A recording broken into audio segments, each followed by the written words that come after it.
نحمده ونصلي على رسوله الكريم اما بعد فاعوذ بالله من الشيطان الرجيم بسم الله الرحمن الرحيم رب اشرح لي صدري ويسر لي امري واحلل عقدة من لساني يفقهوا قولي۔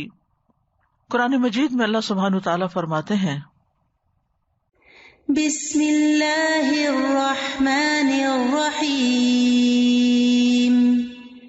والفجر وليال عشر والشفع والوتر والليل إذا يسر هل في ذلك قسم لذي حجر۔ قسم ہے فجر کی اور 10 راتوں کی اور جفت اور طاق کی اور رات کی جب وہ چلتی ہے، یقیناً اس میں عقل والے کے لیے بڑی قسم ہے۔ ان آیات میں اللہ سبحانہ وتعالی زمانے کے بہترین اوقات کے بارے میں بتا رہے ہیں۔ فجر کی قسم کھائی گئی تو فجر کے وقت کی بلیسنگز اور فجر کے وقت کی جو ورچوز ہیں یا اس کا جو ثواب ہے اس میں عبادت کرنے کا وہ ہم سب جانتے ہیں۔ پھر ولیال نشر اور 10 راتوں کی، اس سے مراد مفسرین نے رمضان کی 10 راتیں بھی لی ہیں اور ذوالحجہ کے پہلے 10 دن بھی لیے ہیں، کیونکہ لیال کا لفظ دن اور رات دونوں کے لیے استعمال ہوتا ہے۔ والشفع والوتر اور جفت اور طاق کی، جفت ایون اور طاق آڈ نمبر، تو طاق سے مراد 10 ذوالحجہ جس میں قربانی کی جاتی ہے، وہ بھی سال کے بہترین دنوں میں سے ایک دن ہے، اور وتر جو ہے وہ 9 ذوالحجہ جو عرفہ کا دن ہے، جس میں ایک دن کا روزہ رکھنا 2 سال کے گناہوں کو معاف کرنے کا باعث بنتا ہے۔ اور پھر حج ہوتا ہے اس دن اتنے لوگوں کے گناہ معاف ہوتے ہیں جتنے پورے سال میں کسی دن نہیں ہوتے۔ واللیل اذا یسر، رات جب چلتی ہے، یعنی رات کا آخری حصہ، تہجد کا وقت جو ہوتا ہے وہ رات کا بہترین حصہ ہوتا ہے۔ تو دن کا بہترین حصہ، رات کا بہترین حصہ، 10 بہترین راتیں، 10 بہترین دن، قربانی کا دن، حج کا دن، یعنی زمانے کے اور وقت کے جو بہترین اوقات ہیں ان سب کو یہاں پر جمع کر دیا گیا ہے۔ حل فی ذالک قسم لذی حجر، یقیناً اس میں عقل والے کے لیے بڑی قسم ہے، یعنی اللہ تعالیٰ نے ان چیزوں کا جو ذکر کیا ہے، ان کو جو گواہ بنایا ہے، اس میں ایک بہت بڑا سبق ہے جس پر ہم سب کو غور کرنا چاہیے۔ تو آج ہم خاص طور پر ذوالحجہ کے پہلے 10 دنوں کا ذکر کریں گے اور ان کی ہمارے دین میں کیا اہمیت اور فضیلت ہے۔ اس بارے میں آپ بہت سی باتیں پہلے سے جانتے بھی ہیں، لیکن یہ ایک یاد دہانی ہے میرے لیے، آپ سب کے لیے، تاکہ ہم اپنے وقت سے بہترین فائدہ اٹھا سکیں۔ تو پہلی بات تو یہ ہے کہ یہ دنیا کے افضل ترین ایام ہے۔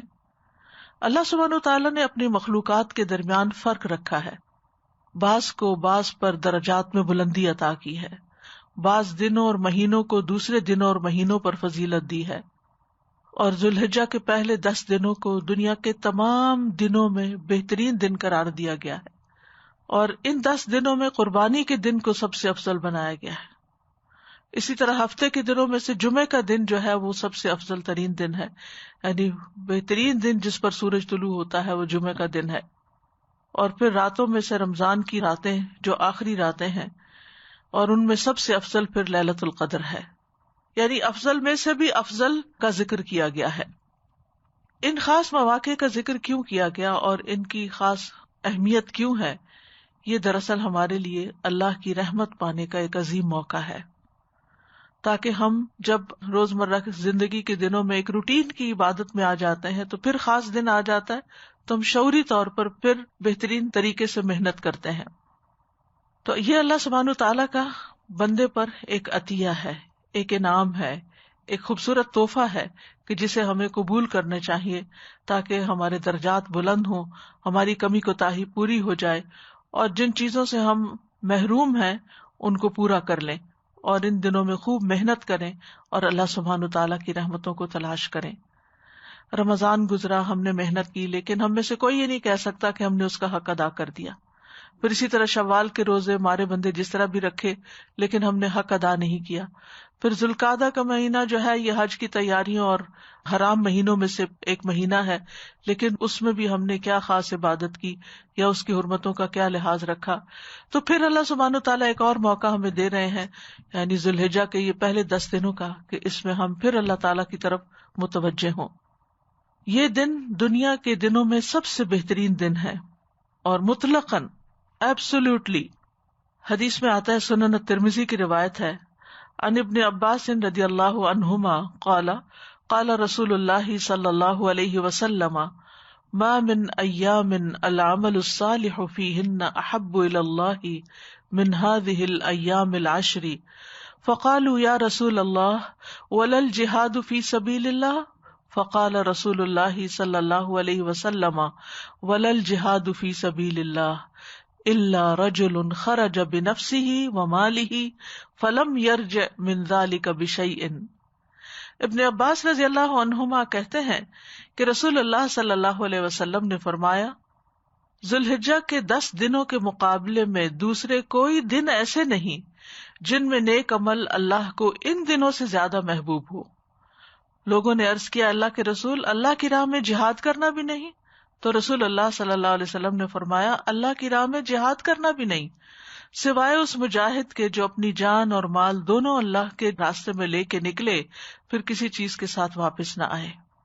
بعض علماء کہتے ہیں کہ یہ بات حضرت مصعب بن عمیر کے بارے میں پٹاتی ہے کہ وہ کیسی زندگی گزار رہے تھے، شان و شوکت والی، اور پھر کس طرح اللہ کے راستے میں ہجرت کی، مدینہ میں گئے، نبی صلی اللہ علیہ وسلم سے پہلے جا کر وہاں پر فضا ہموار کی، لوگوں کو مسلمان کیا، ان کو قرآن پڑھایا، اور پھر شہید ہو گئے. اور جب ان کی شہادت ہوئی تو ان کے پاس اتنا بھی مال نہیں تھا کہ جس سے ان کو پراپرلی کفن دیا جا سکے. تو اتنا بڑا مقام اور اتنا بڑا درجہ کس کا ہو سکتا ہے؟ یعنی ایسی قربانی کون سوچ سکتا ہے کہ ہم میں سے کسی نے کی ہو؟ دین کے راستے میں مشکلات آتی ہیں یا ہم سیکریفائسز کرتے ہیں، لیکن اس درجے کی سیکریفائس کہ کچھ بھی نہ بچے انسان کا، کچھ بھی اس کے پاس نہ رہے اور دنیا سے خالی ہاتھ جائے، تو ایسا کرنا انسان عام طور پر سوچ بھی نہیں سکتا. اس جیسا عمل اگر کوئی کرے تو پھر وہ تو سب سے افضل ہے ہی، لیکن اس کے علاوہ جو باقی اعمال ہیں ان سب میں جو بھی عمل انسان سال بھر کرتا ہے اس سے زیادہ افضل ہے کہ ان دنوں میں کوئی کام انسان کرے.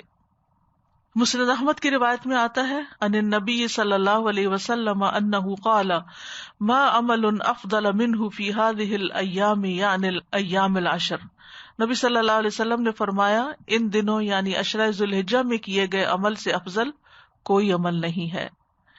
اسی طرح ان دنوں میں کیا گیا عمل سب سے پاکیزہ عمل ہے، افضل عمل بھی کہا گیا اور ازکا عمل بھی کہا گیا. صحیح ترغیب و ترہیب کی روایت میں ہے، ما من عمل ازکا عند اللہ ولا اعظم اجرا من خیر یعملہ فی عشر الاضحی. نبی صلی اللہ علیہ وسلم نے فرمایا، اللہ کے نزدیک ذوالحجہ کے 10 دنوں میں نیک اعمال کرنا بہت زیادہ پاکیزگی اور بہت بڑے ثواب کا باعث ہے. لہذا تیار رہیں، کیونکہ جس کام کو کرنے کے لیے انسان پہلے سے تیاری شروع کر دیتا ہے، جب موقع آتا ہے تو پھر انسان اس کام کو آسانی سے کر لیتا ہے. تو ابھی سے پلاننگ شروع کر دیں تاکہ ہم ان دنوں کے اجر و ثواب سے محروم نہ رہیں. ان دنوں میں فرائض اور نوافل دونوں کا اجر زیادہ ہو جاتا ہے، یعنی باقی دنوں کی نسبت بڑھ جاتا ہے، لیکن ہمیں بہرحال فرائض پر خاص طور پر توجہ کرنی چاہیے. خصوصاً آپ دیکھیے کہ ابن عباس کی روایت میں آتا ہے کہ نبی صلی اللہ علیہ وسلم نے جو فرمایا کہ جو عمل ان 10 دنوں میں کیا جائے اس کے مقابلے میں دوسرے دنوں کا کوئی عمل افضل نہیں. یہ صحیح بخاری کی روایت میں آتا ہے. لوگوں نے عرض کیا، کیا جہاد بھی اس کے برابر نہیں؟ آپ نے فرمایا، جہاد بھی اس کے برابر نہیں، سوائے اس شخص کے جس نے اپنی جان اور مال کو خطرے میں ڈالا اور کوئی چیز واپس لے کر نہ لوٹا.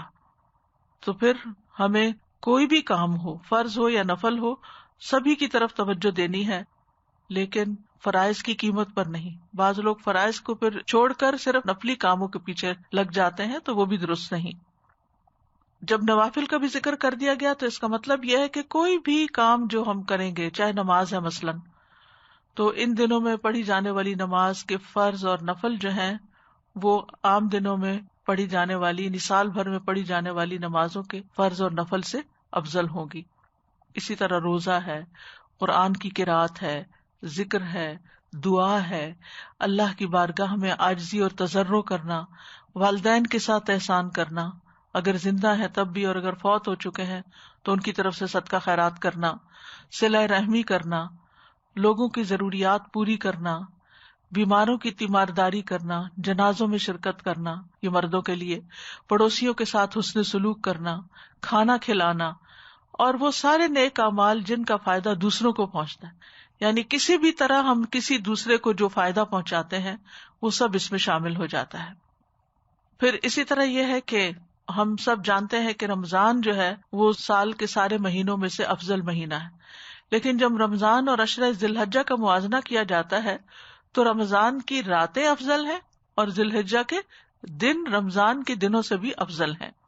عام طور پر لوگ رمضان میں تو چونکہ سب مل کے عبادت کر رہے ہوتے ہیں تو عبادت کرنا بھی آسان ہوتا ہے اور سب نیکیوں کی طرف راغب ہوتے ہیں، لیکن عشرہ ذی الحجہ میں عام طور پر لوگوں کو اس کی فضیلت ہی پتہ نہیں ہوتی، پھر سب لوگ اس کا اہتمام بھی نہیں کرتے، تو پھر وہ کام کرنا بھی مشکل ہو جاتا ہے. یہ 10 دن اس لیے بھی افضل ہیں، اس میں یوم النحر ہے، یوم العرفہ ہے، یوم الترویہ ہے.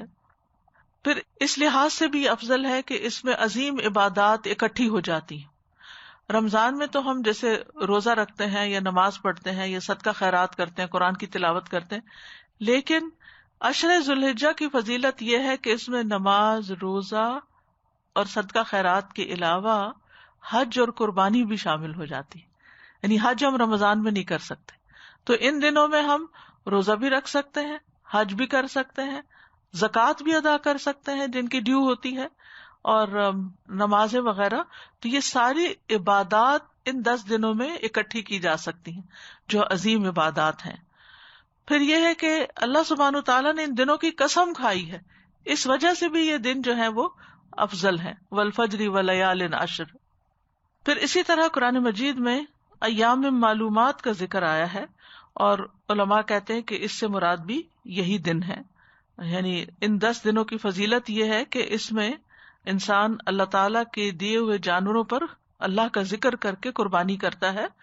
سورۃ الحج میں آتا ہے لیشہدوا منافع لہم ویذکروا اسم اللہ فی ایام معلومات علی ما رزقہم من بہیمۃ الانعام، تاکہ وہ اپنے بہت سے فائدوں میں حاضر ہوں، یعنی حج کے موقع پر، اور چند معلوم دنوں میں ان پالتو چھوپاؤں پر اللہ کا نام ذکر کریں جو اس نے انہیں دیے ہیں، سو ان میں سے کھاؤ اور تنگ دست محتاج کو بھی کھلاؤ. اور جمہور علماء اور اکثر مفسرین کے مطابق یہ ایام معلومات جو ہیں اس سے مراد ذی الحجہ کے پہلے 10 دن ہیں. پھر اسی طرح یہ ہے کہ حج کے جو مہینے ہیں ان کا خاتمہ ان ایام میں ہوتا ہے.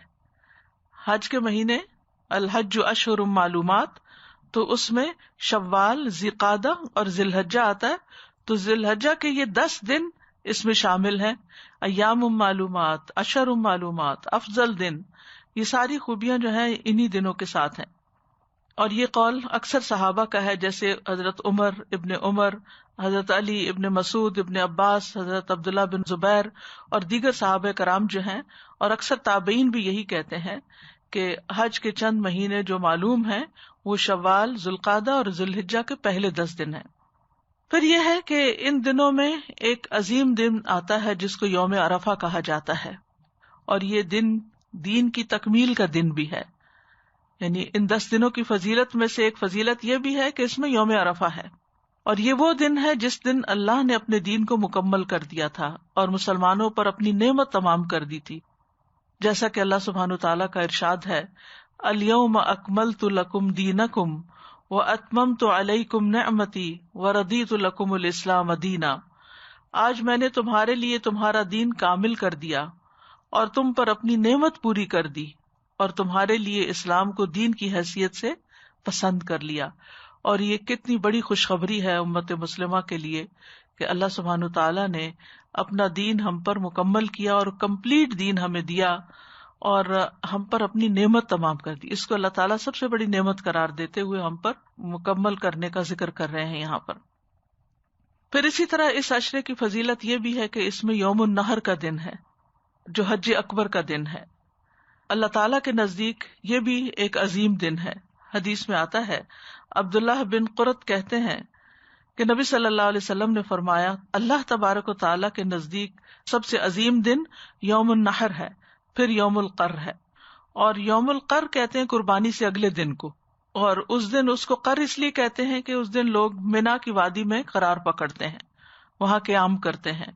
کیسے قرار پکڑتے ہیں؟ یعنی 9 ذی الحجہ کو وہ وقوف عرفہ کر رہے ہوتے ہیں، پھر اس کے بعد اگلے دن 10 تاریخ کو قربانی کرتے ہیں، اور پھر قربانی کرنے کے بعد طواف افاضہ کے لیے جاتے ہیں.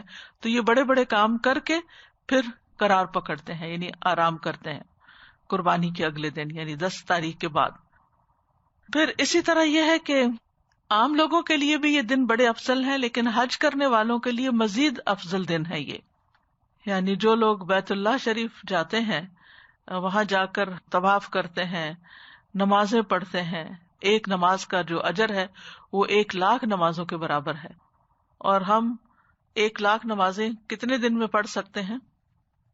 یعنی اگر کسی کی تقریباً 54-55 سال عمر ہو تو اتنے سال میں جو اس نے نمازیں پڑھی وہ تقریباً 1,00,000 نمازیں بنتی ہیں. تو آپ خود سوچئے کہ کون ایسا شخص ہے کہ جو 55 سال کی عمر تک کوئی بھی نماز نہ چھوڑے اور مسلسل نماز پڑھے، 5 نمازیں جو ہیں دن کی. تو حرم کی ایک نماز 1,00,000 نمازوں کے برابر. اور پھر افضل جگہ، افضل دن اور افضل عمل، یہ سارے جب ایک جگہ اکٹھے ہو جاتے ہیں تو یہ سارے کیا ہو جاتے ہیں؟ ان کا اجر اور ثواب اور ریوارڈ کئی گنا زیادہ بڑھ جاتا ہے، کیونکہ زمانے کے اعتبار سے اور مکان کے اعتبار سے ان دنوں کو وہاں پر افضلیت ملتی ہے.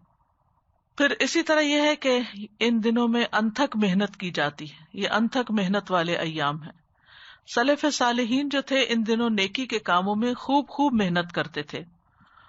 سعید بن جبیر کا حال یہ تھا کہ جب یہ 10 دن شروع ہوتے تو وہ اتنی سخت محنت کرتے کہ شاید ان کے پاس اتنی طاقت بھی نہ ہوتی تھی، اور ان 10 دنوں کی عبادت کی بہت ترغیب دیتے اور کہتے کہ ان 10 دنوں کی راتوں کو اپنے لیے دیے نہ بجھایا کرو، یعنی رات کی لائٹس نہیں آف کیا کرو.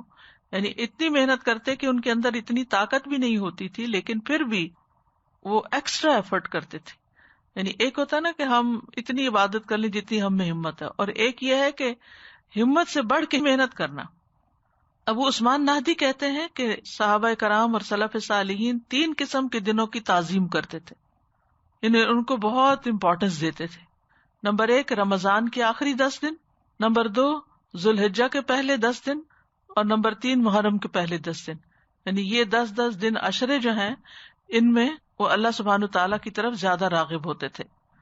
پھر یہ ہے کہ ان دنوں کو اللہ کی اطاعت اور تقرب سے آباد کرنا چاہیے، یعنی ان میں زیادہ نیک اعمال کی طرف راغب ہونا چاہیے اور کوئی نیک عمل چھٹنا نہیں چاہیے. عام طور پر رمضان کے آخری عشرے میں ہم خوب محنت کرتے ہیں اور اپنے اندر قوت بھی کچھ پاتے ہیں، کہ موٹیویشن ہوتی ہے. لیکن جب ذوالحجہ کے یہ 10 دن آتے ہیں تو ہم کمزور پڑ جاتے ہیں، سست پڑ جاتے ہیں. اتنا شوق اور اتنی محبت اور عبادت سے اتنی رغبت نہیں شو کرتے جتنی ہم رمضان کے آخری 10 دنوں میں کرتے ہیں.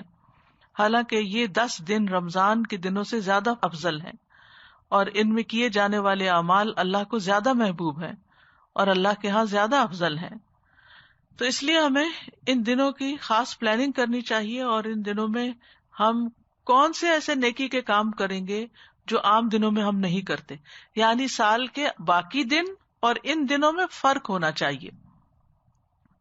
تو ہمیں اپنے اوقات کی حفاظت کرنی ہے تاکہ ان کو ہم زیادہ سے زیادہ عبادت میں استعمال کر سکیں. اور اوقات کی حفاظت کس سے؟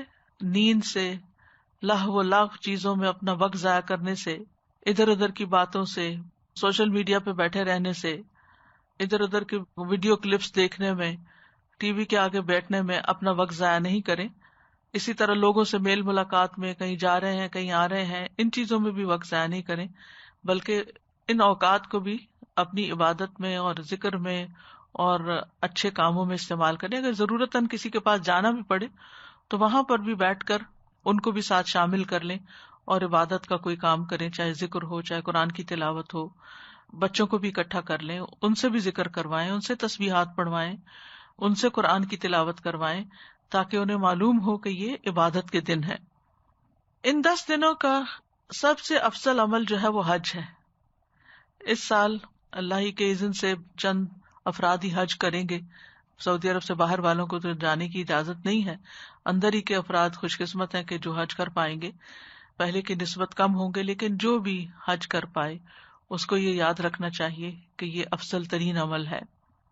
اور حج مبرور جو ہے یعنی ایسا حج کرنا جیسا کرنے کا حکم دیا گیا ہے, اپنی تمام شرائط اور اپنی تمام کنڈیشنز کے ساتھ, اس کا ثواب جنت کے سوا کچھ نہیں. اور خصوصاً اگر وہ فرض حج ہو. ایک ہوتا نا نفلی حج اور ایک ہوتا فرض حج. تو فرض حج میں بھی انسان کو پوری طرح سیکھ کر حج کرنا چاہیے اور پوری توجہ کے ساتھ اپنے سارے مناسک جو ہیں ان کو ادا کرنا چاہیے.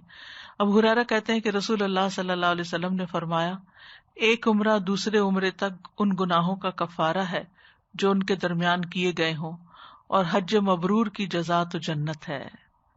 حج مبرور کی جزا تو جنت ہے. تو حج کے موقع پر انسان ایک طرف اپنے فرائض ادا کرے, دوسری طرف ہر طرح کے حرام کاموں سے بچے, لوگوں کے ساتھ بھلائی کرے, سلام کرے, کھانا کھلائے, اللہ کا ذکر کثرت سے کرے.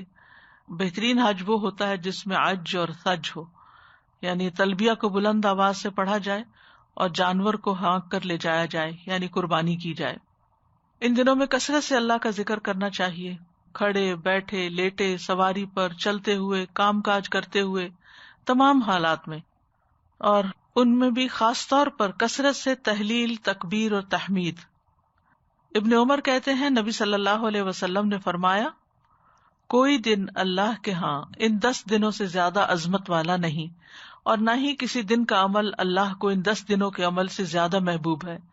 پس تم ان 10 دنوں میں کثرت سے تحلیل یعنی لا الہ الا اللہ, تکبیر اللہ اکبر اور تحمید الحمدللہ کہو. تو ہمیں زیادہ سے زیادہ ان کلمات کو ان دنوں میں پڑھنا چاہیے, یہ ذکر زیادہ کرنا چاہیے, جیسے تکبیرات ہیں. یا پھر ایک اور روایت میں تسبیح, تحلیل اور تکبیر کا بھی ذکر آتا ہے, کیونکہ حاجیوں کے کرنے کے کاموں میں بھی کیا بتایا گیا, وَيَذْكُرُ اسْمَ اللَّهِ فِي أَيَّامٍ مَّعْلُومَاتٍ عَلَىٰ مَا رَزَقَهُم مِّن بَهِيمَةِ الْأَنْعَامِ, اور چند معلوم دنوں میں ان پالتو چوپاؤں پر اللہ کا نام ذکر کریں جو اس نے انہیں دیے, یعنی قربانی کرتے ہوئے بھی اللہ کا نام لیا جائے. اور یہ جو تسبیح, تحلیل اور تکبیر ہے, اس کی فضیلت آپ سب جانتے ہیں کہ یہ اللہ اور اس کے رسول کے محبوب کلمات ہیں, باقی رہنے والی نیکیاں ہیں. ان کو بکثرت پڑھنا چاہیے, یہ جنت کی کاشتکاری ہے. نبی صلی اللہ علیہ وسلم کو بھی یہی کلمات ہر اس چیز سے زیادہ محبوب ہیں جس پر سورج طلوع ہوتا ہے. اور پھر یہ کہ آپ دل میں بھی پڑھ سکتے ہیں اور بلند آواز سے بھی پڑھ سکتے ہیں, سبحان اللہ والحمد للہ ولا الہ الا اللہ واللہ اکبر. بآواز بلند کرنے کا فائدہ کیا ہوگا کہ جو لوگ بھولے ہوئے ہیں اس ذکر کو وہ بھی یاد کر لیں گے. تو کھڑے ہیں, بیٹھے ہیں, سوار ہیں, پیدل جا رہے ہیں, مسجد میں ہیں, سڑکوں پر ہیں, راستوں اور بازاروں میں ہیں, کام کاج کی جگہوں میں ہیں. یہ خواتین کے لیے, مردوں کے لیے ہے, لیکن یہ ہے کہ ظاہر ہے آپ کے بیٹے بھی ہیں, بھائی بھی ہیں, شوہر بھی ہیں, ان کو بھی آپ یاد دہانی کروا سکتے ہیں. اور اسی طرح یہ کہ خواتین گھر میں اپنا کام کاج کرتے ہوئے بعض اوقات گنگناتی رہتی ہیں, تو اس سے بہتر ہے کہ یہ والی تسبیحات پڑھیں. اور تکبیرات کو عام کریں, خاص طور پر یعنی مختلف مجالس میں بآواز بلند تکبیرات پڑھی جائیں, جیسے چلا کے پڑھنا ہوتا ہے نا, اونچا کر کے پڑھنا, تو اس طرح. اور اس کے لیے ایک عملی نمونہ بننا چاہیے انسان کو. اور اگر آپ کے لیے خود پڑھنا مشکل ہو تو آپ گھر میں پلے بھی کر سکتے ہیں تکبیرات کو. یوٹیوب پر تکبیرات آپ کو مل جائیں گی مختلف طرح کی, اور ان کو آپ چلا دیں تو بچوں کے, بڑوں کے, سب کے کانوں میں پڑتی رہے گی اور وہ آٹومیٹیکلی انہیں دہرانے لگیں گے. سلف صالحین جو تھے وہ کثرت سے تکبیرات پڑھتے تھے. ابن عمر اور ابو ہریرہ ان 10 دنوں میں بازاروں میں نکل جاتے اور تکبیرات کہتے. ان کی تکبیرات سن کر دوسرے لوگ بھی تکبیرات کہتے. اصل مقصد یہی ہے کہ سب تکبیرات پڑھیں, یعنی گونج اٹھے گلی بازار اللہ کی بڑائی سے. تکبیر کیا ہے دراصل؟ اللہ کو بڑا ماننا. اللہ سب سے بڑا ہے، اللہ سب سے بڑا ہے. کہ اگر سال میں 10 دن بھی کوئی دن رات اس نام کو بلند کرتا رہے کہ اللہ سب سے بڑا ہے، تو انشاءاللہ دل میں اللہ کی بڑائی کا احساس پیدا ہوگا.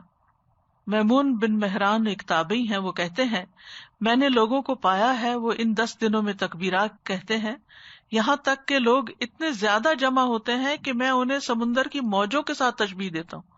یعنی اکٹھے ہو کے ہجوم کی شکل میں، جیسے وہ موج آ رہی ہو، جیسے انسانوں کا ٹھاٹھے مارتا سمندر ہو اور وہ تکبیرات پڑھ رہا ہو. یعنی اس طرح اہتمام کیا جاتا تھا.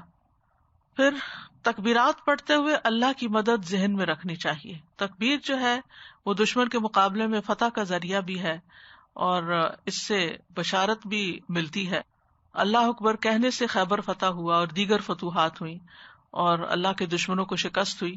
تو اللہ اکبر کو معمولی کلمہ نہیں ہے، جانور ذبح کیا جاتا ہے اس وقت بھی پڑھا جاتا ہے، اور اللہ کا ذکر کہیں پر بھی بلند کیا جا سکتا ہے.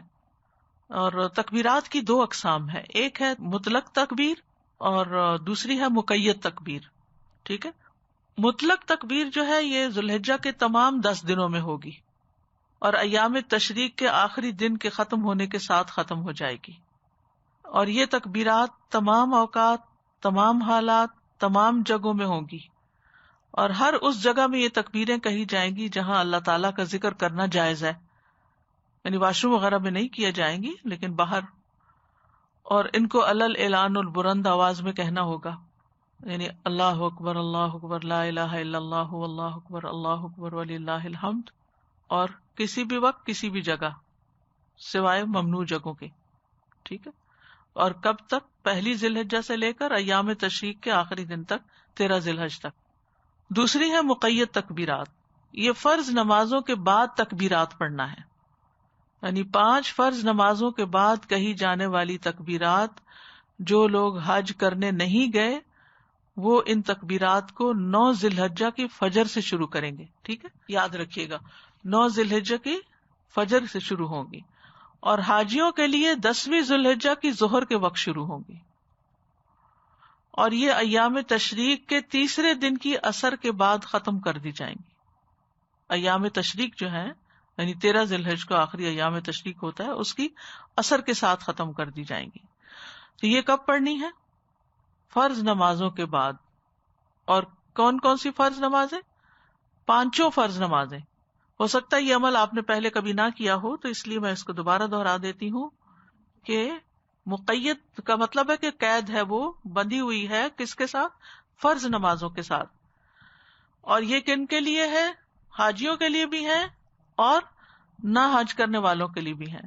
جو حاجی نہیں ہے وہ 9 ذی الحجہ کی فجر سے شروع کر دیں، اور حاجیوں کے لیے 10ویں ذی الحجہ کی ظہر کے وقت. اور کب تک جاری رہیں گی سب کے لیے؟ ایام تشریق کے آخری دن کی عصر کے ساتھ. اور تکبیرات کے الفاظ کیا ہوں گے؟ سب سے مشہور تکبیر جو ہے وہ ہے اللہ اکبر اللہ اکبر اللہ اکبر، یعنی 3 دفعہ اللہ اکبر، اور پھر لا الہ الا اللہ واللہ اکبر وللہ الحمد. ٹھیک ہے. لیکن اس میں بہت گنجائش ہے، اور الفاظ بھی آپ پڑھ سکتے ہیں، جیسے اللہ اکبر کبیرہ والحمد للہ کثیرہ وسبحان اللہ بکرۃ واصیلا. اسی طرح 3 دفعہ اللہ اکبر کہنے کے بجائے 2 دفعہ بھی کہا جا سکتا ہے. پھر ان 10 دنوں کی فضیلت میں سے ایک خاص فضیلت ہے روزہ رکھنا. 9ویں تاریخ کا روزہ رکھنا تو سنت ہے، لیکن اگر پہلے 8 دن کے روزے بھی رکھ لیے جائیں تو بہت ہی بہترین ہے. سال بھر میں آپ جو روزے رکھتے ہیں ان سے یہ افضل ہو جائیں گے. روزہ جہنم سے بچنے کا ذریعہ ہے، گناہوں سے ڈھال ہے، گناہوں کا کفارہ بھی ہے. 1 دن کے روزے کا اجر کیا ہے؟ ابو سعید خدری کہتے ہیں کہ میں نے نبی صلی اللہ علیہ وسلم کو یہ فرماتے ہوئے سنا، جو شخص اللہ کی راہ میں 1 دن کا روزہ رکھے گا، اللہ اس کے چہرے کو 70 سال کی مسافت کے برابر آگ سے دور کر دے گا. یعنی وہ جہنم سے اتنا دور ہو جائے گا انسان. لیکن خاص طور پر عرفہ کا روزہ غیر حاجی کے لیے ہے. یہ حاجی نہیں رکھتا عرفہ کا روزہ. عرفہ کے دن کا روزہ جو سنت ہے یہ بہت بڑی غنیمت ہے، اور یہ 2 سال کے گناہوں کا کفارہ بن جاتا ہے. ابو قتادہ کہتے ہیں کہ ایک آدمی نبی صلی اللہ علیہ وسلم کی خدمت میں حاضر ہوا اور پوچھا آپ کس طرح روزے رکھتے ہیں؟ اس بات سے رسول اللہ صلی اللہ علیہ وسلم کچھ غصے میں آ گئے. حضرت عمر نے آپ کا غصہ دیکھا تو کہنے لگے ہم اللہ کے رب ہونے، اسلام کے دین ہونے اور محمد صلی اللہ علیہ وسلم کے نبی ہونے پر راضی ہیں. ہم اللہ کے غصے سے اور اس کے رسول کے غصے سے اللہ کی پناہ میں آتے ہیں. عمر رضی اللہ عنہ ان کلمات کو دہرانے لگے حتیٰ کہ آپ کا غصہ ٹھنڈا ہو گیا. تو عمر رضی اللہ عنہ نے کہا کہ اللہ کے رسول، اس شخص کا کیا حکم ہے جو سال بھر مسلسل روزہ رکھتا ہے؟ آپ نے فرمایا نہ اس نے روزہ رکھا نہ افطار کیا، یا فرمایا کہ اس نے روزہ نہیں رکھا اور اس نے افطار بھی نہیں کیا، یعنی یہ تو رکھنا نہ رکھنا برابر ہے اگر ہر روز ہی رکھتے ہیں. عمر رضی اللہ عنہ نے کہا کہ اس کا کیا حکم ہے جو 2 دن روزہ رکھتا ہے اور 1 دن افطار کرتا ہے؟ آپ نے فرمایا کیا کوئی اس کی طاقت رکھتا ہے؟ پوچھا اس کا کیا حکم ہے جو 1 دن روزہ رکھتا ہے اور 1 دن افطار کرتا ہے؟ فرمایا یہ داؤد علیہ السلام کا روزہ ہے. انہوں نے پوچھا اس آدمی کا کیا حکم ہے جو 1 دن روزہ رکھے اور 2 دن افطار کرے؟ آپ نے فرمایا مجھے پسند ہے کہ مجھے اس سے طاقت مل جاتی ہے، یعنی 1 دن روزہ رکھ کے 2 دن افطار. پھر رسول اللہ صلی اللہ علیہ وسلم نے فرمایا ہر مہینے کے 3 روزے اور 1 رمضان کے روزوں سے لے کر دوسرے رمضان کے روزے، یہ عمل سارے سال کے روزوں کے برابر ہے. یعنی اگر کوئی شخص رمضان سے رمضان تک ہر مہینے 3 روزے رکھتا ہے تو گویا وہ پورا سال روزے سے رہا ہے. اور عرفہ کے دن کا روزہ میں اللہ سے امید رکھتا ہوں کہ پچھلے سال کے گناہوں کا کفارہ بن جائے گا اور اگلے سال کے گناہوں کا بھی. اور یوم عاشورہ کا روزہ میں اللہ سے امید رکھتا ہوں پچھلے سال کے گناہوں کا کفارہ بن جائے گا. تو اس طرح 3 سال کے گناہوں کا کفارہ ہو جاتا ہے جب انسان یہ روزہ رکھتا ہے. آپ دیکھیے کس طرح مثلا 9 ذی الحجہ کا آپ نے روزہ رکھا نا، تو سال اینڈ ہو رہا ہے، تو اب کیا ہے، پچھلا سال جو تھا اس کا کفارہ ہو گیا اور ایک اگلا سال جو محرم سے شروع ہوگا اس کا. اب محرم آیا تو آپ نے پھر روزہ رکھا تو ایک پچھلے سال کا کفارہ ہو گیا. یعنی آپ 1441 کی ذی الحجہ میں روزہ رکھ رہے ہیں عرفہ کا، ٹھیک ہے، تو اس سے آپ کے پچھلے سال کے گناہ اور اگلے سال کے گناہ معاف ہو گئے. 1440 کے بھی ہو گئے اور 1442 کے بھی ہو گئے، ٹھیک ہے. اب جب محرم آئے گا تو پچھلے 1 سال کے گناہ معاف ہو جائیں گے، تو وہ کون سے ہو جائیں گے؟ 1441 کے. تو اس طرح 1440 کے گناہ بھی معاف ہو گئے، 41 کے بھی ہو گئے اور 42 کے بھی ہو گئے. تو کتنا اجر ہے، کتنا فائدہ ہے ان روزوں کے رکھنے کا. تھوڑی سی ہمت، تھوڑی سی محنت، تھوڑی سی پلاننگ. پھر یہ کہ 9 ذی الحجہ کا روزہ رکھنا ہو تو نیت رات سے ہی کر لینی چاہیے، ٹھیک ہے، تاکہ کامل اجر مل جائے اور اس میں کوئی کمی نہ ہو. پھر گھر والوں کو بھی اس دن کا روزہ رکھوانا چاہیے، اپنے اہل و عیال کو، اپنے بچوں کو. سعید بن جبیر کہا کرتے تھے کہ اپنے غلاموں کو بھی جگا دیا کرو کہ وہ یوم عرفہ کا روزہ رکھ لیں. اور پھر نیت کیا ہونی چاہیے کہ اللہ تعالیٰ اس سے میرے گناہ معاف کر دے. جب 9 ذی الحجہ کا سورج غروب ہو تو گناہوں کا سورج بھی غروب ہو جائے. پھر یہ ہے کہ ان 10 دنوں میں اللہ سے تجارت کریں. اور نفع بخش تجارت کیا ہے؟ قرآن پڑھنا، قرآن کا فہم حاصل کرنا. یعنی ان 10 دنوں میں کامیاب نفع بخش تجارت قرآن کو فہم کے ساتھ مکمل کرنا، کیونکہ اللہ ہر ایک حرف کے بدلے میں ایک نیکی عطا کرتا ہے اور پھر اس کو 10 گنا بڑھا دیتا ہے اور 10 کے بعد بھی اضافہ فرماتا ہے. ان دنوں میں باقی دنوں کی نسبت سے زیادہ یقینی طور پر ایسا ہوتا ہے. تو کوشش کی جائے کہ ان دنوں میں ایک قرآن مکمل کر لیا جائے، کیونکہ سورۃ فاطر میں آتا ہے نا کہ جو قرآن کی تلاوت کرتے ہیں وہ ایسی تجارت کرتے ہیں کہ جس میں کوئی گھاٹا نہیں. یرجون تجارتا لن تبور. پھر اسی طرح تہجد کی نماز کا اہتمام، کیونکہ فرض نماز کے بعد افضل ترین نماز ہے. فرض نماز کے بعد افضل ترین نماز ہے، اور مسلمان کو صرف رمضان میں ہی تراویح نہیں پڑھنی چاہیے بلکہ ان 10 دنوں کے قیام اللیل کی بھی محنت کرنی چاہیے. ابو ہریرہ کہتے ہیں آپ سے پوچھا گیا فرض نماز کے بعد کون سی نماز افضل ہے اور ماہ رمضان کے بعد کون سے روزے افضل ہیں؟ آپ نے فرمایا فرض نماز کے بعد سب سے افضل نماز آدھی رات کی نماز ہے، اور رمضان کے مہینے کے بعد سب سے افضل روزے اللہ کے مہینے محرم کے روزے ہیں. پھر نیکسٹ ہے رات کے آخری پہر میں دعاؤں اور استغفارات کا اہتمام. یہ اگر آپ تہجد کے لیے اٹھیں گے تو اس وقت دعائیں بھی قبول ہوتی ہیں اور استغفار بھی. والمستغفرین بالاسحار قرآن مجید میں آتا ہے سورۃ آل عمران میں کہ وہ رات کے آخری حصے میں استغفار کرنے والے ہیں. اور پھر سورۃ زاریات میں آتا ہے کانوا قلیلا من اللیل ما یہجعون وبالاسحار هم یستغفرون کہ وہ رات کو کم ہی سوتے تھے اور سحری کے وقت مغفرت مانگا کرتے تھے. اور سحری کے وقت اللہ سبحانہ تعالیٰ آسمان دنیا پر نزول فرماتے ہیں، بندے کی توبہ قبول فرماتے ہیں اور اس کی دعائیں بھی قبول ہوتی ہیں. پھر ان 10 دنوں میں خوب صدقہ بھی کرنا چاہیے. ہر روز کچھ نہ کچھ صدقہ ضرور کریں، کیونکہ قیامت کے دن انسان اپنے صدقے کے سائے میں ہوگا. صدقہ بری موت سے بچاتا ہے، صدقہ گناہوں کو گرا دیتا ہے، رب کے غضب کو بجھا دیتا ہے، مال میں برکت اور اضافے کا سبب ہے. اللہ تعالیٰ صدقہ دینے والے کو اس کا بہترین نعم البدل عطا کرتا ہے. یعنی یہ نہیں کہ جب آپ دیتے ہیں تو آپ کے ہاتھ سے چلا گیا، بلکہ آپ کو واپس ملے گا کئی گنا زیادہ. اور ان دنوں میں کیا جانے والا صدقہ باقی دنوں کے صدقے کے مقابلے میں افضل ہے.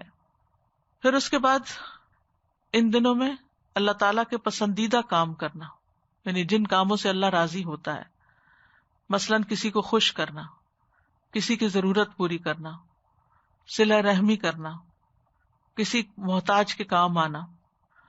پھر اسی طرح اگر کچھ لوگ حج پہ جا رہے ہوں تو ان کے گھر والوں کی دیکھ بھال پیچھے سے کرنا، ان کی ضروریات کا خیال رکھنا، ان کے ساتھ احسان کا معاملہ کرنا، ان کے بچوں کا خیال رکھنا، اسکول ڈراپ کرنا ہے، لینا ہے، گروسری لانی ہے یا کچھ بھی. اس کے بارے میں نبی صلی اللہ علیہ وسلم نے فرمایا جس نے نمازی یا حاجی کو سامان مہیا کیا یا اس کی غیر موجودگی میں اس کے اہل و عیال کی خبر گیری کرتا رہا یا روزہ دار کو روزہ افطار کرایا تو اس کے لیے بھی انہی کے برابر ثواب ہوگا، ان کے ثواب میں سے کچھ بھی کمی نہیں ہوگی. یعنی جو حج پہ گیا ہے اگر پیچھے سے کوئی اس کے گھر والوں کو لک آفٹر کرتا ہے تو حج کا ثواب اس کو بھی مل جائے گا. کسی نے روزہ رکھا ہے، آپ نے اس کا روزہ کھلوا دیا ہے تو آپ کو اس کا اجر و ثواب مل جائے گا. پھر ان دنوں مسلمانوں کی عید بھی ہوتی ہے تو عید کی نماز کی ادائیگی بھی ایک ثواب کا کام ہے. اور پھر عید کے بعد کیا کام کرتے ہیں؟ جانور قربان کرتے ہیں. تو قربانی کر کے بھی انسان اللہ کا قرب پاتا ہے. یعنی قربانی اصل میں کیا ہے؟ قربانی قرب کا ذریعہ ہے، اللہ کے قریب ہونے کا ذریعہ ہے، اللہ کی رحمت پانے کا ذریعہ ہے. اللہ تعالیٰ نے نبی صلی اللہ علیہ وسلم کو حکم دیا فَصَلِّ لِرَبِّكَ وَانْحَرْ، آپ اپنے رب کے لیے نماز ادا کیجیے اور قربانی کیجیے. اِنَّ شَانِئَكَ هُوَ الْأَبْتَرُ، بے شک آپ کا دشمن ہی جڑ کٹا ہوگا. یعنی اللہ تعالیٰ بندے کو جب کوئی انعام عطا کرے، کوئی نعمت عطا کرے اور زیادہ نعمتیں عطا کرے، اِنَّا آتَيْنَاكَ الْكَوْثَرَ، تو پھر کیا کرے؟ فَصَلِّ لِرَبِّكَ وَانْحَرْ، شکر ادا کرے ان 2 طریقوں سے، ایکسٹرا نماز پڑھ کے، نوافل وغیرہ پڑھ کے، اور اس کے ساتھ ساتھ قربانی کر کے. اور قربانیوں میں سب سے بڑی قربانی کس کی ہوتی ہے؟ اونٹ کی قربانی. تو نحر اونٹ کی قربانی کے لیے استعمال ہوتا ہے، کیونکہ جتنا مضبوط جانور کوئی قربان کرتا ہے قیامت کے دن پل صراط سے وہ اس کی سواری بنے گا. آج صبح جب میں اندھیرے میں تھی تو ایک دم مجھے پل صراط کا خیال آیا کہ دنیا میں چلنے میں مشکل ہوتی ہے، انسان کو کتنی گھبراہٹ ہوتی ہے کہ سب آگے نکل رہے ہیں، میں چل نہیں پا رہا. یہ کہ اکٹھے جیسے مثلاً آپ کہیں نکلے ہیں گھر والوں کے ساتھ، تو جس کو چلنے میں دقت ہوتی ہے وہ پیچھے رہ جاتا ہے اور اس کو کس کس قسم کے اندیشے لاحق ہوتے ہیں. تو قیامت کے دن بھی بہت سے لوگ پل صراط سے گزر رہے ہوں گے، اور کچھ کتنی تیزی کے ساتھ گزر جائیں گے اور کچھ لڑکھڑاتے ہوئے اور آہستہ آہستہ اور رینگتے ہوئے، اور یعنی مختلف طریقوں سے. تو سوچ رہی تھی کون سا ایسا عمل کیا جائے کہ جس سے پل صراط سے گزرنا آسان ہو جائے کہ فوراً ایک سے دوسری طرف پھر جا کے چین آئے گا. اور اس میں نے ایسے کیا، پھر چین آئے گا، پھر اصل خوف دور ہوگا، پھر پریشانی دور ہوگی. یہ اصل کامیابی کہ انسان پل صراط پار کر جائے. دنیا کے تو بہت سے امتحان انسان پار کرتا ہے، ایک امتحان آتا ہے پھر گزر جاتا ہے، ایک مشکل وقت آتا ہے گزر جاتا ہے، لیکن اصل میں تو وہ وقت ہے جو سب سے مشکل وقت ہے کہ سب کچھ ہو بھی گیا لیکن پھر آخری مرحلے پر اب جہنم کے اوپر لگے ہوئے پل سے کیسے پار ہونا. تو اس کے لیے انسان دنیا میں نیک کام کرتا رہے اللہ تعالیٰ کی رضا کے، تاکہ وہاں اللہ کی مدد شامل حال رہے. تو قربانی کرنے والے کے لیے کچھ سنتیں بھی ہیں. جو شخص قربانی کا ارادہ رکھتا ہو ان 10 دنوں میں نہ بال کاٹے نہ ناخن کاٹے. یہ وہ عبادت ہے جو ذوالقعدہ کے مہینے کے آخری دن کے سورج غروب ہونے سے شروع ہو جاتی ہے. ادھر ذوالحجہ کا چاند نظر آئے، ادھر بال ناخن سب کچھ کاٹنا، ٹرم کرنا، تھریڈنگ، ویکسنگ، یہ سب کچھ منع۔ ام سلمہ رضی اللہ عنہا سے روایت ہے کہ نبی صلی اللہ علیہ وسلم نے فرمایا، جب ماہ ذی الحجہ کا عشرہ شروع ہو جائے اور تم میں سے کسی کا قربانی کرنے کا ارادہ ہو تو وہ اپنے بالوں اور جلد میں سے کچھ نہ لے، اور جلد میں سے، کھال میں سے، یعنی کہ اپنی سکن بھی نہ اتارے۔ پھر یہ ہے کہ جہاں نیک اعمال کرنے کا فائدہ ہے وہاں گناہوں کو چھوڑنا بھی ضروری ہے اور سچی توبہ بھی کرنا ضروری ہے۔ تو ان دنوں میں ہمیں اللہ سبحانہ وتعالیٰ کو راضی کرنے کے کام بھی کرنے ہیں، اور جو ناراضگی کے کام کر رہے ہیں ان کو چھوڑنا بھی ہے، اور نیک اعمال کی طرف دوڑ لگا دینی ہے، اور برے اعمال سے بچنے کی دوڑ لگا دینی ہے۔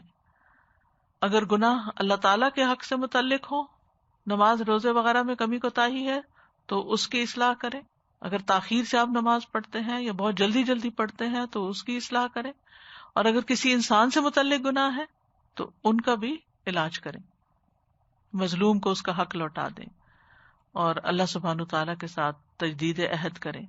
یا ایھا الذین آمنوا توبوا الی اللہ توبۃ نصوحا عسیٰ ربکم ان یکفر عنکم سیئاتکم ویدخلکم جنات تجری من تحتها الانہار۔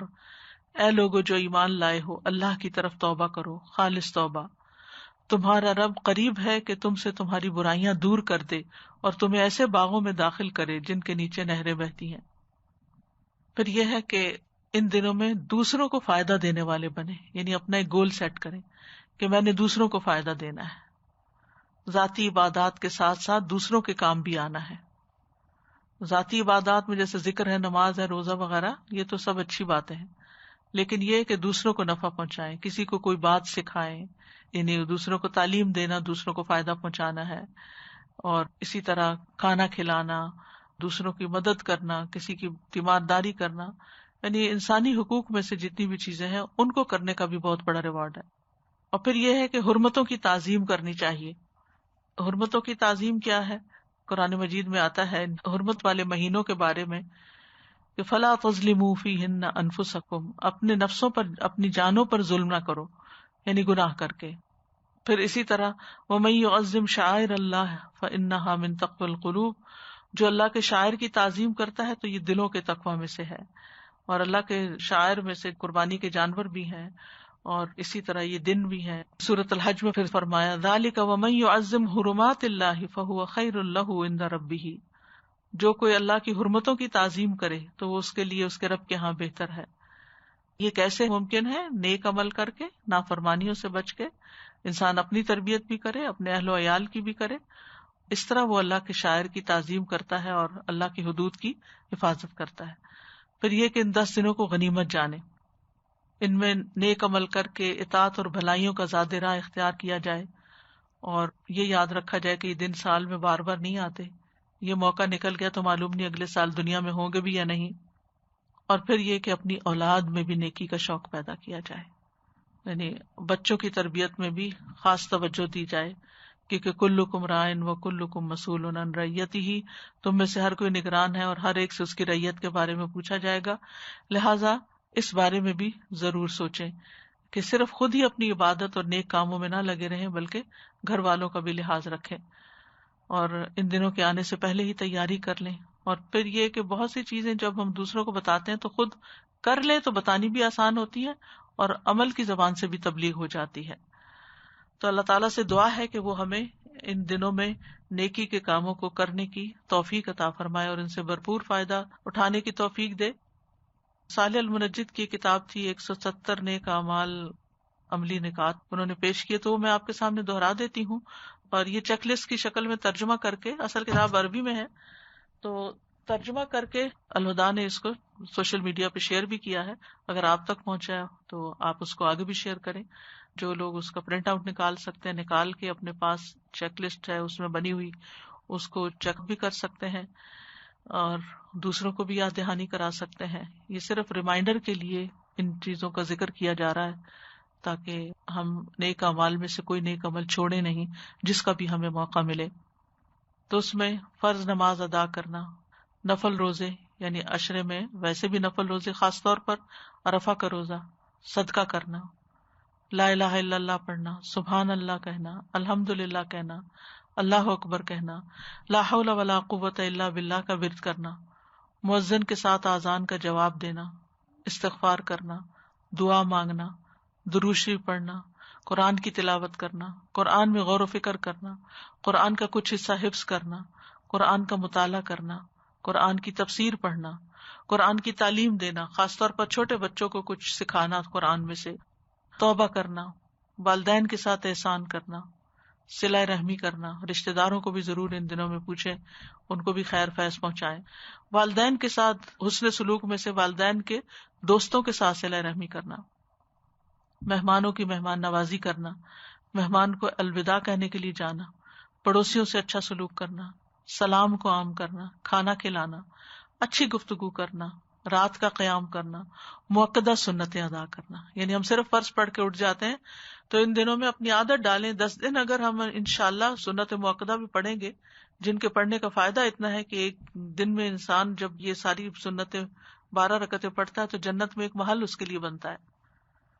چاشت کی نماز ادا کرنا، صبح شام کے اذکار کرنا، مختلف مواقع کے اذکار، گھر میں داخل ہونے کے، گھر سے نکلنے کے، کھانا کھانے کے، واش روم جانے کے، باہر نکلنے کے، باوضو ہو کر سونا، جمعہ کا غسل کرنا، خوشبو لگانا، جمعہ کے دن جلدی جانا، امام کے قریب ہو کر بیٹھنا، خالی جگہوں کو پر کرنا، صف مکمل کرنا، مسلمان بھائی کو ملتے ہوئے مسکرانا، کیونکہ جمعے میں جائیں گے تو لوگوں کو دیکھیں گے تو اس وقت بیمار نظر نہ آئے. پھر اللہ کی کونی نشانیوں میں غور و فکر کرنا. آج کل کتنے خوبصورت بادل باہر نظر آتے ہیں، نیلا آسمان اور سرسبز درخت اور ہوائیں، اور کتنا خوبصورت باہر موسم ہے، جس سے ایک دم توجہ جو ہے وہ اللہ سبحانہ تعالیٰ کی قدرت کی طرف جاتی ہے اور منہ سے بے اختیار سبحان اللہ نکلتا ہے. پھر مسلمانوں کی طرف سے ملنے والی تکلیف برداشت کر لینا. کسی نے کوئی بات کر دی، ہرٹ کر دیا، تو اس کو پی جائیں، اس پہ صبر کا مظاہرہ کریں. ان کے ساتھ اچھا معاملہ کرنا، یعنی وہ اگر ہمارے ساتھ اچھا نہیں بھی کرتے تو جواباً ان کے ساتھ اچھا سلوک کرنا. نرمی سے کام لینا، کسی کام میں جلدی نہ کرنا، جلد بازی سے پرہیز کرنا ہے. خندہ پیشانی سے پیش آنا، غصے کو پی جانا، وعدہ پورا کرنا، صلاۃ التوبہ پڑھنا. یعنی ان دنوں میں سے کسی ایک دن میں، یا ہو سکتا ہے روز جب بھی موقع ملے تو صلاۃ التوبہ پڑھ لیں. وضو کے 2 نفل. نصیحت کرنا، لا علم کو تعلیم دینا، نیکی کا حکم دینا، برائی سے منع کرنا، مظلوم کی مدد کرنا، نظروں کی حفاظت کرنا، یعنی حرام سے بچانا اپنے آپ کو، اللہ کی خاطر اپنے بھائیوں سے ملاقات کرنا. لیکن بے وجہ کی سوشلائزنگ نہ کریں کہ جس سے عبادت کا وقت ہی نکل جائے. لیکن جہاں جو موقع ہو تو اس کو ضرور اویل کریں، لیکن نیت اللہ ہی کی خاطر ہو. جنازوں میں شرکت کرنا اگر ضرورت پیش آ جائے. مصیبت زدہ کو تسلی دینا، کیونکہ یہ ذکر اس لیے کیا جا رہا ہے کہ بعض اوقات یہ ہوتا ہے کہ انسان اپنی عبادت میں اتنا مصروف ہوتا ہے کہ سنتا بھی ہے کہ فلاں کا جنازہ ہے تو وہ کہتا ہے آج میرے تو یہ ٹارگٹ پورے نہیں ہوئے اس لیے میں جنازے پہ نہیں جا رہا. نہیں، اگر آپ ڈیلی وہ کام کر رہے تھے اور ایک دن آپ کو نکل کے جنازے کے لیے جانا پڑا تو آپ کو جنازے کے پڑھنے کا ثواب بھی مل جائے گا، اور اس کام کا بھی جو آپ ریگولیرٹی کے ساتھ کر رہے تھے اس کا بھی ثواب مل جائے گا. مصیبت زدہ کو تسلی دینا، بیماروں کی تیمارداری کرنا، دعوت کو قبول کرنا، غم زدہ کی غم گساری کرنا. اب یہ بیمار اور غم زدہ انسان، ہو سکتا ہے کووڈ کی وجہ سے آپ ان کے پاس نہ جا سکیں، لیکن فون پر تو آپ رابطہ کر سکتے ہیں. ایک نماز کے بعد دوسری نماز کا انتظار کرنا، مساجد میں علمی مجالس میں حاضر ہونا، علماء کا اکرام کرنا، شبہات کا رد کرنا، سنتوں کی اشاعت کرنا، ان لوگوں کی کنفیوژن دور کرنا دین کے معاملے میں، تحفہ دینا، اللہ کا چہرہ چاہنے کے لیے مسلمان سے مصافحہ کرنا، بڑوں کی عزت کرنا، کسی کا قرض ادا کرنا، ضرورت مندوں کو قرض دینا، تنگ دست کو ڈھیل دینا یا اس کا قرضہ معاف کر دینا یا کم کر دینا، مقروض لوگوں کے قرضوں کو ادا کرنے کی کوشش کرنا، محتاج لوگوں کے بل ادا کرنا، اچھی سفارش کرنا، نادم کی غلطی کو معاف کر دینا، جو سوری کرے اس کو معاف کرنا، تکلیف دہ چیز کو راستے سے دور کرنا، خرید و فروخت میں فراخ دلی کا مظاہرہ کرنا.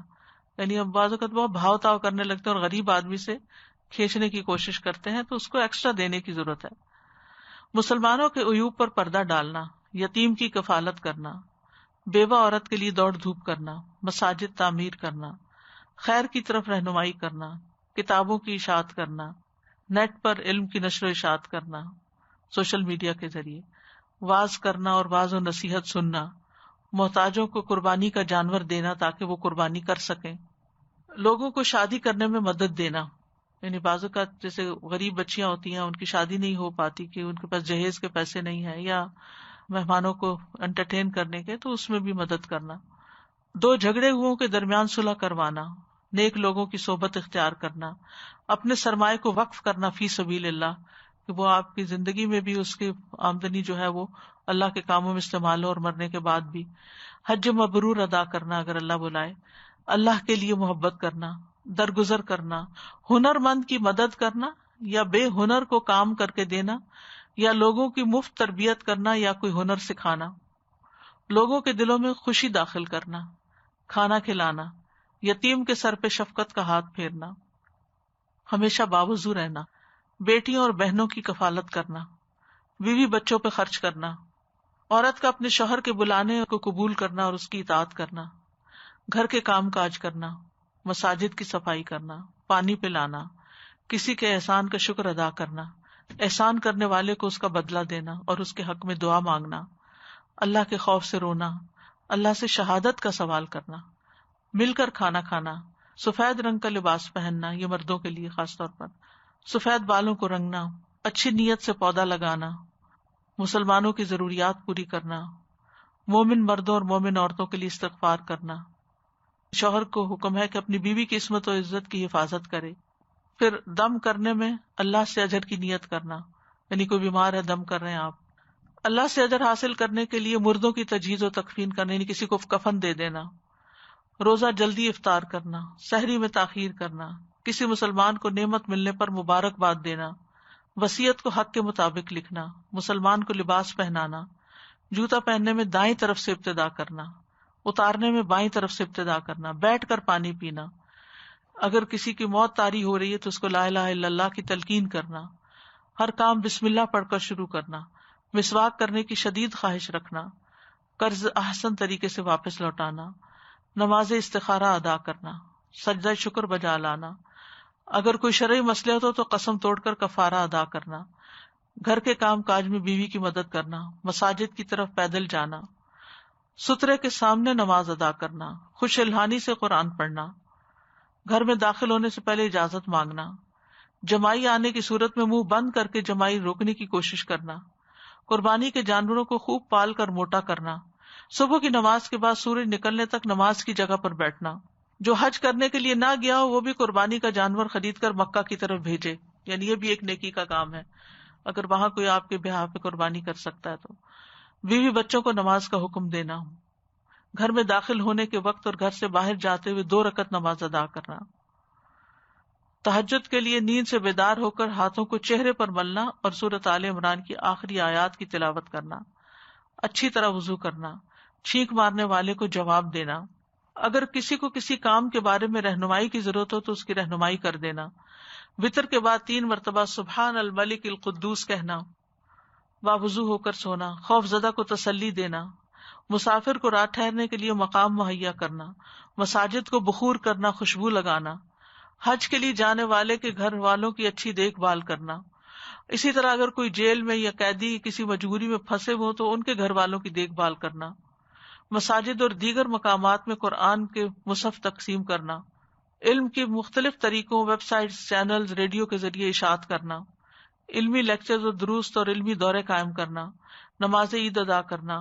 لباس، زیورات اور برتن اور دیگر گھریلو سامان اور ہر وہ چیز جو فائدہ مند ہو لوگوں کو ادھار دینا، فلاحی تنظیمیں اور رفاہی ادارے قائم کرنا اور اگر آپ ان کے ممبرز ہیں تو اس میں کوئی خدمت کا کام کرنا، جو حج کرنے جا رہا ہو اس کے خرچے کا ضامن بن جانا، طلبہ علم کو کام کاج سے فراغت دے کر، یعنی طالب علم کو کام کاج سے فراغت دے کر ان کا خرچ اپنے ذمہ لے لینا، مسلمان کے بچوں کے لیے مختلف کتابیں اور پروگرام تیار کرنا، علم کو انتہائی دیانتداری سے لوگوں میں منتقل کرنا، مسلمانوں کی عزتوں کی حفاظت کرنا، قرآن سننا، لسننگ بھی، علم سیکھنے اور سکھانے کی خیر اور سیکھنے سکھانے میں حوصلہ افزائی کرنا، انعام دینا، جیسے بچوں وغیرہ کو آپ انعام دے کے ان سے زیادہ کام کرا سکتے ہیں، بچوں کے ساتھ شفقت کا معاملہ کرنا، بھلائی کے موقعوں پر واضح و نصیحت کرنا، امانتوں کی حفاظت کرنا اور ان کو ایز اٹ از واپس کرنا، اللہ سے اجر لینے کی نیت سے بیماروں کا علاج کرنا، یعنی کوئی ڈاکٹر ہے یا ویسے کسی کو کوئی انسان نسخہ بتا سکتا ہے، جانوروں اور پرندوں کے ساتھ احسان کا معاملہ کرنا، تو یہ کچھ نیکی کے کام ہیں جن کا ریمائنڈر دیا گیا ہے. اگر شعوری طور پر ان دنوں میں ہم کرتے ہیں تو اللہ تعالیٰ سے امید رکھتے ہیں کہ وہ ہمیں ذو الحجہ کے بعد بھی انشاءاللہ ان نیک کاموں کی توفیق عطا فرمائے گا. وآخر دعوانا ان الحمد للہ رب العالمین. سبحانک اللہم و بحمدک، اشہد ان لا الہ الا انت، استغفرک و اتوب الیک. السلام علیکم و رحمۃ اللہ وبرکاتہ.